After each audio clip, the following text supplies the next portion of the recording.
ফিলিস্তিনের জমিনে কান্নার আওয়াজ। এক আল্লাহর বান্দা গুইরা গুইরা আনন্দ করে আর মানুষের মিষ্টি খাওয়ায় ফিলিস্তিনে। সাংবাদিকরা বলে, মিষ্টি খাওয়াও কেন বাবা?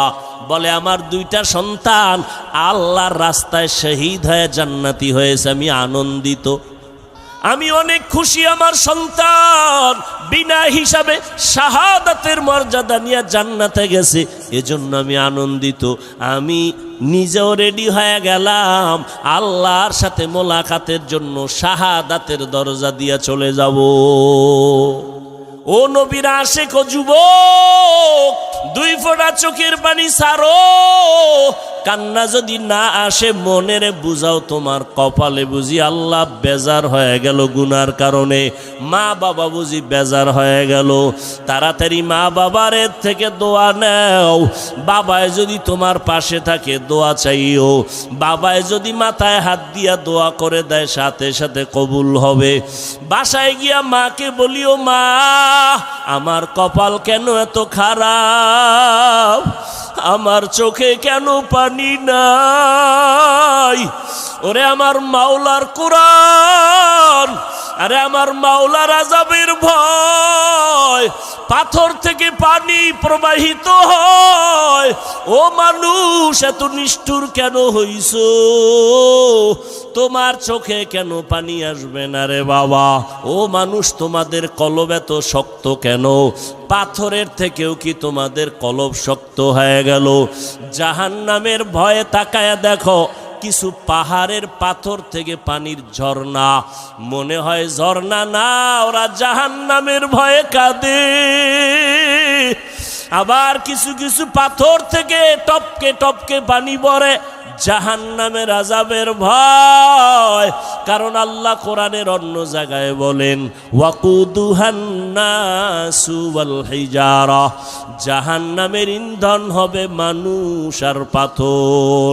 পাথর যদি আল্লাহর ভয়ে কান্না করে, পাথর যদি এক জায়গা থেকে আল্লাহর ভয়ে লাফাইতে থাকে, ও মানুষ, তোমার কি জাহান্নামের ভয় নাই? আমার মায়ার নবী কত দামি নবী, সাহাবায়ে কেরামরা কত দামি। এলেমের অভাব নাই, আমলের অভাব নাই, তাকওয়ার অভাব নাই। জান্নাতের টিকিট পাইয়া আবু বকরের মতো বান্দা জীবনভর কান্নায় কাটায় দিলেন। ওমরের কান্না, ওসমানের কান্না, হযরত আলী সহ সমস্ত সাহাবায়ে কেরামদের কান্নার আওয়াজ রাদিয়াল্লাহু আনহুম আজমাইন। এমনকি আপনার আমার নবী আম্মা জান আয়েশা বলেন, আমার হুজরায় বয়া দেখি নবী একদিন গুনগুন করে কান্না করেন। আমি জিজ্ঞাসা করলাম, নবী আপনি কেন কাঁদেন? আমি আয়েশা কোনো বেয়াদবি করেছি? বলে না। কাঁদেন কেন? মায়ার নবী কান্না করে বলে, আয়েশা, হাসরের ময়দানের ভয়ঙ্কর হালাত আমার মনে পড়ে গেছে, এই জন্য কান্না করি। আমার উম্মতের কি উপায় হবে? দুনিয়াতে সূর্যের গরম সহ্য করতে পারো না রে বাবা, কিয়ামতের ময়দানে সূর্য মাথার উপরে চলে আসবে। সূর্যের গরমে মাথার মগজগুলো টাস টাস করিয়া ফাটিয়া যাবে। ওই জাহান্নামের গরম আওয়াজ আমার মাওলাও রাগান্বিত আওয়াজ দিবেন, লিমানিল মুলকুল ইয়াউম লিল্লাহিল ওয়াহিদিল কাহ্হার। মায়ার নবী বলেন, এমন ভয়ঙ্কর অবস্থা হবে, সবাই উলঙ্গ দাঁড়াবে হাসরের মাঠে, নারী পুরুষেরা। এমন অবস্থা হবে, ভয়, নবীদের কোনো গুনাহ নাই, তারাও কান্না শুরু করবেন। উম্মতের কথা ভুলিয়া নিজেকে বাঁচানোর ফিকিরে কাঁদবেন। উম্মতেরা এক এক নবীর কাছে গিয়া ফিরিয়া যাবেন। সর্বশেষ এই উম্মতগুলো আমাকে তালাশ করবে, করতে করতে গিয়া আমাকে খুঁজিয়া পাবে। কোথায় পাবে? আম্মা জান বলেন, নবী বলেন, আয়েশা, আল্লাহর কুদরতের সামনে মাকামে মাহমুদে সেজদায় পড়ে কান্না করব। তবে অন্য নবীরা নিজেদের জন্য কানছেন, আমি একবারও নিজের জন্য কানবো না। আমি কান্না করে বলবো, হে মালিক, আমার উম্মতেরে বাঁচাও, আমার উম্মতেরে বাঁচাও। আমার একটা উম্মত যেন জাহান্নামের ভেতরে না যায়। ও নবীর আশিক, আজকে আমি যদি টুপি পরতে পারি, দাড়ি রাখতে পারি, কত দুশ্মন চারদিকে, তারপরও টুপি ফালাই না, দাড়ি ফালাই না। ওরে রিজিকের মালিক আল্লাহ, করোনায় কত চাকরিজীবীর চাকরি নাই, ব্যবসায়ীর ব্যবসা নাই। আমরা নবীর আদর্শ মানিয়া যারা চলি, কেউ সম্মান কমে নেয় না, খাইয়াও মরি নাই। ও আল্লাহর বান্দারা, ওই নবীর আদর্শ কেন জবাই করো? আমার নবীর জন্য কি তোমার অন্তরে মায়া হবে না? হাসরের ময়দানে নবীর সামনে দাড়ি ছাড়া কেমনে দাঁড়াবি? আমার মায়ার নবীর সামনে সুন্নতের আমল ছাড়া কেমনে দাঁড়াইবা? এখনো সময় আছে, তওবা করে নাও। মনে মনে আমার মালিকের গোপনে ডাকো, হে মালিক, এই ময়দানে আমার মতো গুনাহগার কেউ নাই। গুনার কারণে আমার হাত না পাক, আমার চোখ না পাক, আমার জিহ্বা না পাক, অন্তর না পাক, দিলটা পাথর, চোখে পানি নাই। ও আল্লাহর বান্দারা, যদি কান্না না আসে, ডানে বামে তাকাইয়া দেখো কার চোখে পানি। কান্নাওয়ালার থেকে দোয়া চাও, কান্নাওয়ালার দোয়া খালি ফেরত যাবে না। গুনাহ থেকে বেঁচে থাকার নাম তাকওয়া। আল ইহতিরাজ আনিল মাসিয়াহ, গুনাহের থেকে বেঁচে থাকো।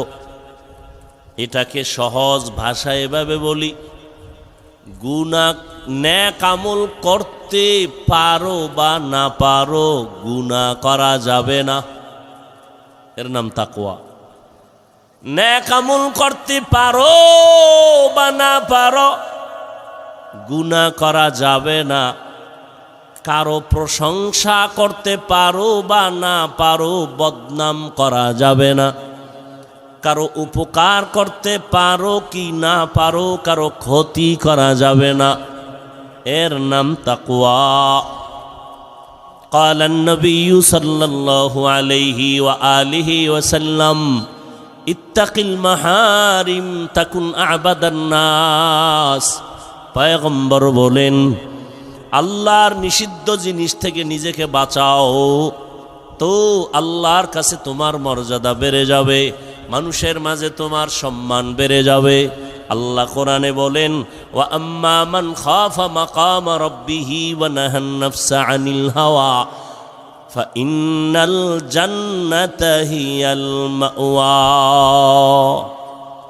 আল্লাহর আদালতে দাঁড়াইয়া হিসাব দেওয়ার ভয়, যারা নিজেদের গুনাহ থেকে বাঁচায় রাখবে, তাদের ঠিকানা হলো জান্নাতুল মাওয়া।